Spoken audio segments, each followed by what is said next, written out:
Hello बच्चों। तो जैसा कि आप जानते हैं जेईई मेंस आ गया है बहुत पास। अब ज्यादा दिन बचे नहीं है, किसी के एग्जाम में 5 दिन बचे होंगे, किसी में 8 दिन बचे होंगे। तो अब कुछ पॉइंट्स का ध्यान रखें। एक पहला पॉइंट है, आप जितना भी आपने पढ़ा है, आपके टीचर्स ने क्लास में पढ़ाया है, आपने चाहे सेल्फ स्टडी से पढ़ाया, आपने कैसे भी पढ़ा है, जितना आपको चीजें समझ में आ गई थी, जो आपने एक बार पढ़ रखा है, कम से कम एक बार सिर्फ उसी का रिवीजन करते रहें और मॉक टेस्ट देते रहें और कुछ भी ना करें। नया टॉपिक कोई भी उठा के अब ना पढ़ें, वो आपका कॉन्फिडेंस लूज कर सकता है, टाइम वेस्ट कर सकता है। दूसरी बात, डेली सेम टाइम पर, जिस टाइम आपको स्लॉट वहां पर मिलेगा उसी टाइम पर घर पर टेबल चेयर लेकर के बैठिए, 3 घंटे लगातार बैठ के मॉक टेस्ट दीजिए। डेली एक मॉक टेस्ट, उसको बिल्कुल ओरिजिनल अपना जेईई मेंस समझें।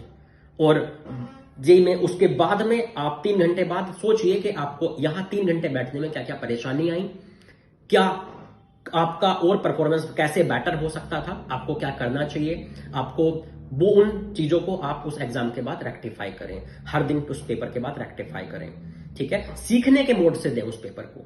मतलब अगर आप 10 क्वेश्चन नहीं कर पाते हैं तो 10 क्वेश्चन को आप बाद में दिन में उस पेपर के बाद सॉल्व कर लें, उन्हें फ्यूचर के लिए याद रख लें।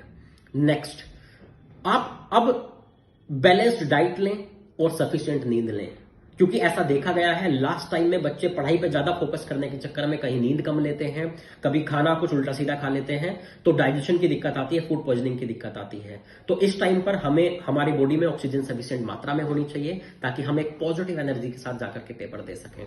तो अच्छे से खाएं पिएं और अच्छे से नींद लें।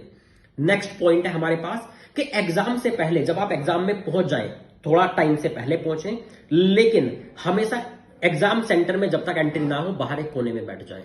किसी से ज्यादा सब्जेक्ट रिलेटेड डिस्कशन ना करें।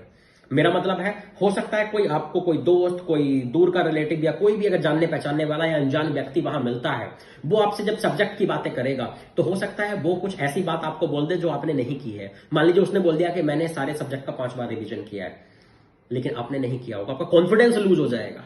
इसलिए किसी से भी एग्जाम में सेंटर पे पहुंचकर किसी से भी ज्यादा बातें ना करें, एग्जाम से निकलने के बाद ही बात करें, उससे पहले कोई बात किसी से ना करें। नेक्स्ट, एग्जाम में जाने के बाद जो सब्जेक्ट आपको सबसे आसान लगता था उस सब्जेक्ट से अपनी हमेशा स्टार्टिंग करें। उनमें भी ध्यान रखें कि कोशिश करें कि थोड़ा बैलेंस्ड टाइम दें तीनों सब्जेक्ट्स को। हाँ, थोड़ा बहुत वेरिएशन हो सकता है 10 मिनट का। मान लीजिए मैथ थोड़ा कैलकुलेटिव है, आपने 10 मिनट ज्यादा दे दिए, केमिस्ट्री में हो सकता है 5 मिनट आपने कम दे दिए, लेकिन 1 आवर के आसपास ही सभी सब्जेक्ट्स को दें। दूसरी बात, स्किप कर दें हार्ड क्वेश्चंस को। कोशिश करें अपना 15 के आसपास का टारगेट रखें, 15 क्वेश्चन ईच सब्जेक्ट। वापस से आ जाएंगे हमारे पास टाइम मिला तो हार्ड क्वेश्चंस को करने के लिए। जो आसान दिखे करिए, आसान दिखे करिए, स्किप, अगर टफ दिखे स्किप कर दीजिए, आगे बढ़ जाइए। दूसरी बात, कभी ऐसा लगे हमने कोई सब्जेक्ट शुरू किया, 1 2 3 4 सारे क्वेश्चन टफ टफ टफ दिख रहे हैं, आप उसी सब्जेक्ट को पीछे की तरफ से उठा लीजिए, क्योंकि कई बार आगे की तरफ से टफ क्वेश्चन होते हैं, पीछे की तरफ से आसान हो सकते हैं। सब्जेक्ट को उल्टा शुरू कर दीजिए, लाइक 30 29 28 इस सीक्वेंस में शुरू कर दीजिए पेपर को, ठीक है।